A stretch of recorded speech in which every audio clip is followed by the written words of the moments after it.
This is Inside Indiana Business Radio for the afternoon of Wednesday, July 16th, 2025. I'm Alex Brown. Following recent financial troubles for the Noble County Community Fair, a local couple is offering to purchase the Noble County Fairgrounds property with the goal of preserving the annual attraction for years to come. John and Lee Wicker said in a post on social media that they intend to sell the site to the city of Kendallville for $1 after paying all outstanding debt on the property. We're not doing this to benefit the Wicker family or anything or our name.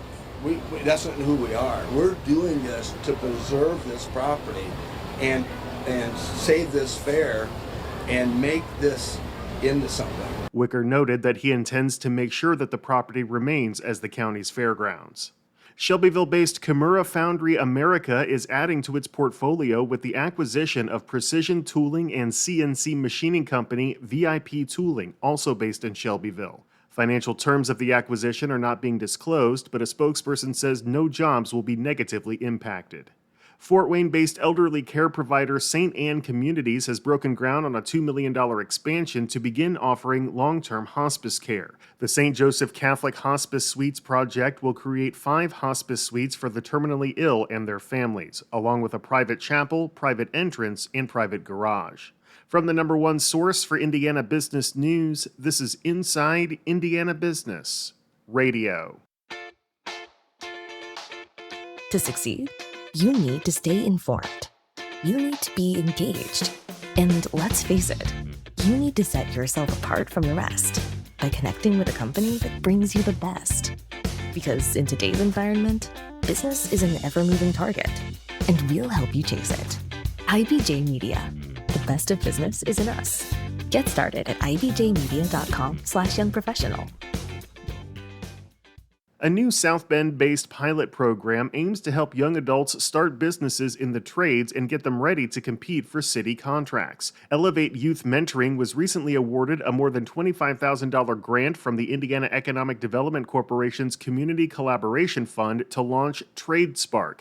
Tiffany Reddick is the founder of Elevate Youth Mentoring. So the gap that we believe we are filling is related to young people aged 17 to 25 and what's available to them when it comes down to opening up trades-based businesses. TradeSpark is a program for that age range of people who are interested in starting a business in the trades.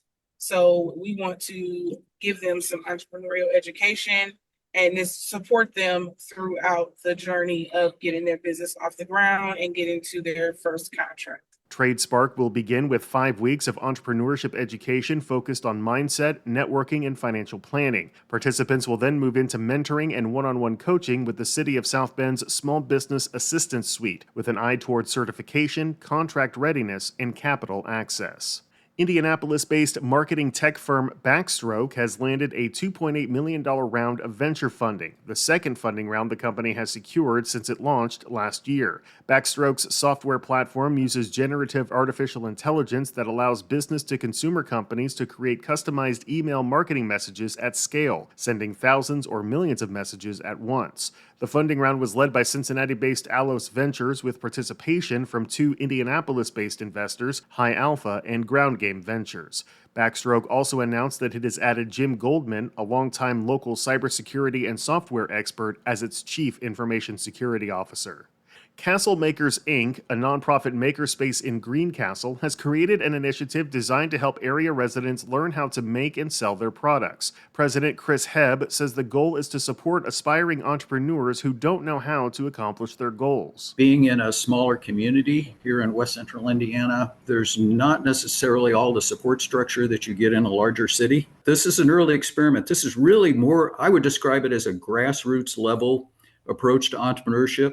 What we're targeting is people that maybe have a product idea and have thought about it, but are not quite sure how to go about it. Applications for the first cohort will open later this week. Indiana Office of Entrepreneurship and Innovation leader Brian Schutt is this week's guest on the Business and Beyond podcast with Gary Dick, presented by PNC, a weekly conversation with high-profile Hoosiers in business, sports, and entertainment, and beyond. Available now from your favorite podcast provider. I'm Alex Brown for Inside Indiana Business Radio on Demand.